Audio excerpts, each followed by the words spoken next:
Putin endorsed her last week. Said, I hope she wins. And I think he meant it. Because what he's gotten away with is absolutely incredible. It wouldn't have happened with me. The leaders of other countries think that they're weak and incompetent, and they are. They're grossly incompetent. And I just ask one question. Why does Biden go in and kill the Keystone Pipeline and approve the single biggest deal that Russia's ever made, Nord Stream 2, the biggest pipeline anywhere in the world going to Germany and all over Europe? Because they're weak and they're ineffective. And Biden, by the way, President gets paid Trump, a lot of money. Thank you. We have a lot of issues to get to. We'll be right back with much more of this historic ABC News presidential debate from the National Constitution Center right here in Philadelphia. Back in a moment. So first hour in, and we're getting our first commercial break. Are you getting the signal to leave us? Yeah, I think it's about good time. But hey, thanks for having us. Yep, This absolutely. Thank you guys both for being Entertaining. here. This has been amazing. You guys killed it. Thank you. So we're in the commercial Yeah, break, guys. which I imagine will probably only be, what, a couple minutes? 2 minutes. 2 minutes probably at the most. And then we do another 30 with most of it being final statements. Yeah. How much longer is it? It's supposed to be 90 minutes in total. So if we've gotten an hour in, roughly when we get back, I'd say about 30 minutes left. It's hard to say completely. I certainly think Kamala's done better than a lot of people thought she was going to do, but not that I think it's a tremendous performance. Donald Trump has gotten angry, and that's what I think she's trying to get him to do. Mm-hmm. Yeah. I did think he turned around the 2020 election pretty well. Yeah, I did too. He's getting into it. It's a weak spot for him. Yeah. Regular people are sitting there confused, and they're tuning out. They're saying, I don't know what this is or what he's talking about or why it matters. So when he flips and says, it's old news, we need to focus, sounds like someone gave him good advice, and he remembered and he jumped in. But gentlemen, would you like to introduce yourselves before the there we go. commercial? Okay, I'm Dan Bishop, North Carolina, running for Attorney General there instead of for re-election to Congress, but glad to be with you guys tonight. AG's a big deal. It is. Great. Right. Eli Crane, freshman member from Arizona. It's good to have you both. Why did you choose to run for AG over re-election? This place is pretty frustrating. We don't do things here. It's stagnant and neutralized, and AG spots have emerged over the last 20 years. One of the most consequential positions in American politics, and I'm ready to get in and make things happen. And how long have you been in Congress? Just 5 years. I was elected in a special election in 2019. That's interesting. So you're new to the game. Are you excited about it possibly being AG and having that kind of impact? Absolutely. On your state? Not that new to the game. I was a state legislator before that. Okay. Served in local government at one point. Haven't done politics all the time, but 5 years in Congress is it's a long time. It must feel like a lifetime. You could sit. I could stay for another 5, 10, 15 years, and most do. But if you feel like you're called to be somewhere else. That's right. I think there's another opportunity. I'm going to leave it to great, tough warriors like Eli Crane. He is really fantastic. It was hard for me even to imagine, as he just said it, that he's a freshman, because we were together in that Patriot 20 fight at the beginning of 2023 about what leadership was going to, who was going to be in leadership and what we were going to do to get there. And boy, that was a great time. And he's a courageous guy. What have you guys thought of the debate so far? I think it's been pretty awesome. I kind of came into this debate thinking that even if Trump bombed, I think he was going to be okay.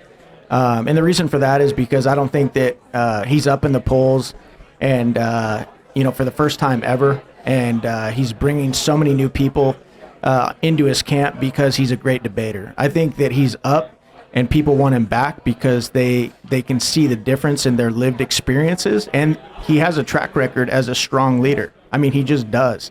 And so I think he's doing a great job. I think he's been funny. I actually like his demeanor as well. I think he's the type of guy that, if you get under his skin, he can get more emotional. But I think he's done a really good job, not really focusing on her, but focusing on the commentators and just, going through his answers. And the cool thing about Trump is we used to say in the military all the time, you get good at what you practice. He's been doing debates, long form podcasts. He answers questions all the time. Whereas her, on the other hand, they have to hide her in the basement because they're so afraid that if she opens her mouth, she's not going to, she's going to ruin this moderate problem solver false persona that the media is trying so hard to create right now. Right. I think so. There's a lot of people that are mentioning Trump bringing up they're eating the dogs, they're eating the pets, and the media's repeatedly said this is fake news. It's a slightly off skew talking point. Most of the reports that are coming out are that they're capturing ducks and waterfowl from local parks. There is some reporting that I have seen many people claim that they've experienced this in and around the area and other areas as well, but no official reporting. Doesn't matter. They're making fun of Donald Trump, saying, aha, he just said this lie. Haha, they're going to make fun of you.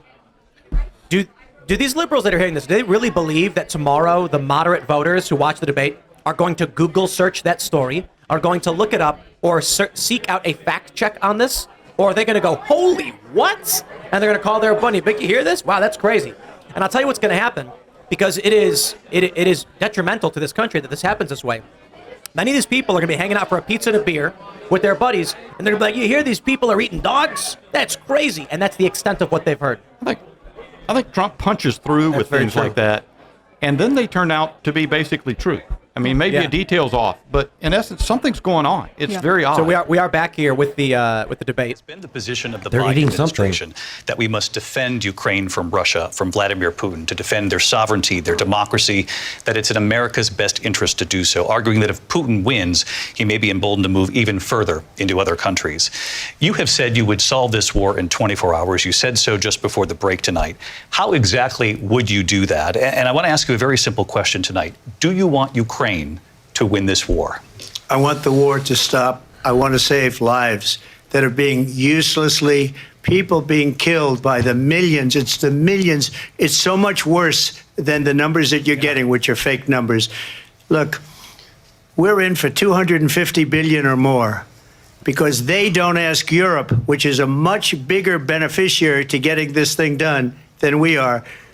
They're in for $150 billion less because Biden and you don't have the courage to ask Europe like I did with NATO. They paid billions and billions, hundreds of billions of dollars when I said, either you pay up or we're not going to protect you anymore. So that's maybe one of the reasons they don't like me as much as they like weak people. But you take a look at what's happening. We're in for 250 to 275 billion. There's just no one who could replicate to this style. 150. They should be forced to equalize. With that being said, I want to get the war settled. I know Zelensky very well, and I know Putin very well. I have a good relationship, and they respect your president, okay? They respect me. They don't respect Biden. How would you respect him? Why? For what reason? He hasn't even made a phone call in 2 years to Putin, hasn't spoken to anybody. They don't Kamala even try to get it. That is a war that's dying to be settled. I will get it settled before I even become president. If I win, when I'm president-elect, and what I'll do is I'll speak to one, I'll speak to the other, I'll get them together. That war would have never happened. And in fact, when I saw Putin after I left, unfortunately left because our country has gone to hell. But after I left, when I saw him building up soldiers, he did it after I left, I said, oh, he must be negotiating. It must be a good, strong point of negotiation. Well, it wasn't, because Biden had no idea how to talk to him. He had no idea how to stop it. And now you have millions of people dead, and it's only getting worse, and it could lead to World War III. Don't kid yourself, David. We're playing with World War III, and we have a president that we don't even know if he's... Where is our president? We don't even know if he's a president. And just to clarify here... They threw him out of a campaign like a dog. We don't even know. Is he our president? But we have a president, Mr. President, that doesn't know he's alive. Your time is up. Just to clarify in the question, do you believe it's in the U.S. best interests for Ukraine to win this war, yes or no? I think it's the U.S. best interest to get this war finished and just get it done. All right. Negotiate a deal, because we have to stop all of these human lives from being destroyed. I want to take this to Vice President Harris. I want to get your thoughts on support for Ukraine in this moment, but also, as Commander-in-Chief, if elected, how would you deal with Vladimir Putin, and would it be any different from what we're seeing from President Biden? Well, first of all, it's important to remind the former president you're not running against Joe Biden, you're running against me. I believe the reason that Donald Trump says that this war would be over within 24 hours is because he would just give it up. And that's not who we are as Americans. Let's understand what happened here.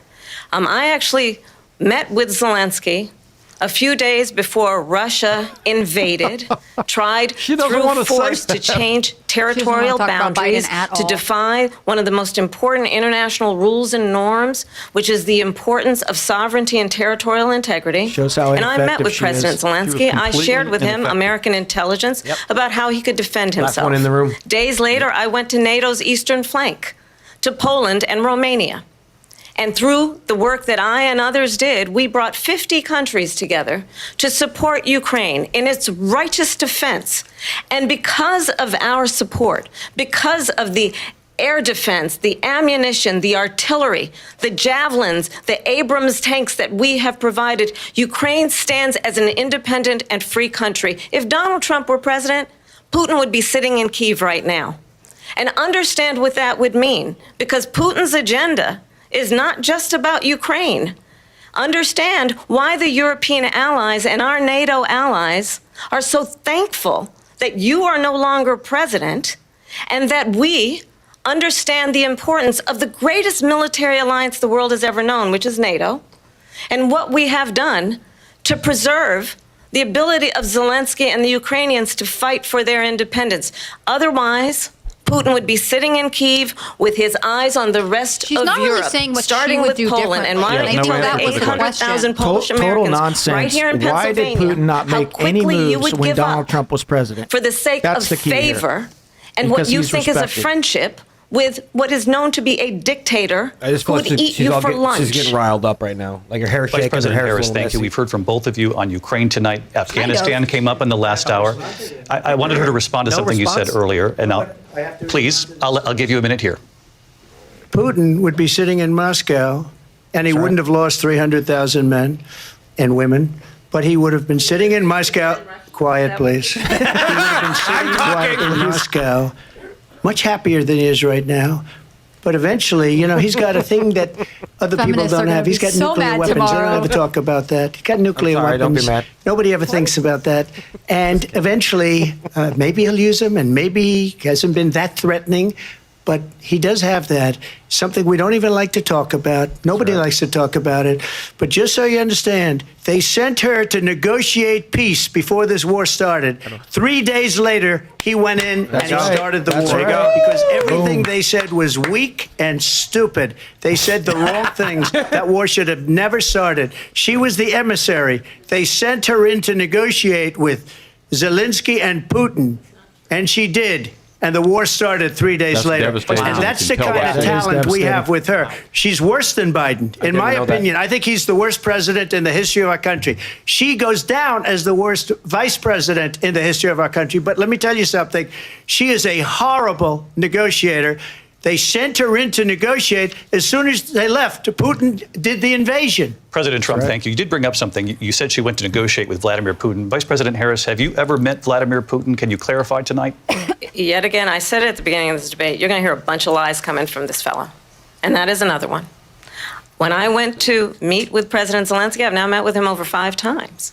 So yes, The reality is it has been about standing as America always should, as a leader upholding international rules and norms, as a leader who shows strength, understanding that the alliances we have around the world are dependent Like on Afghanistan. our ability to look out for our friends and This not is just favor fluff, though. our I mean, enemies she's not because saying you what adore she's specifically strongmen capable instead of doing. caring about She's obsessed with Donald democracy. Trump, and I get and that, that is but very much what is else? at stake here. Speech, you're The fine. President of the United States is commander-in-chief, and the American people have a right to rely on a president who understands the significance of America's role and responsibility in terms of ensuring that there is stability and ensuring we stand up for our principles and not Stability. sell them for the benefit 2 of wars going personal on? flattery. thanks for checking out this clip from Timcast IRL. Make sure to watch the show live Monday through Friday at 8 p.m. Subscribe to this channel, and we will see you all there.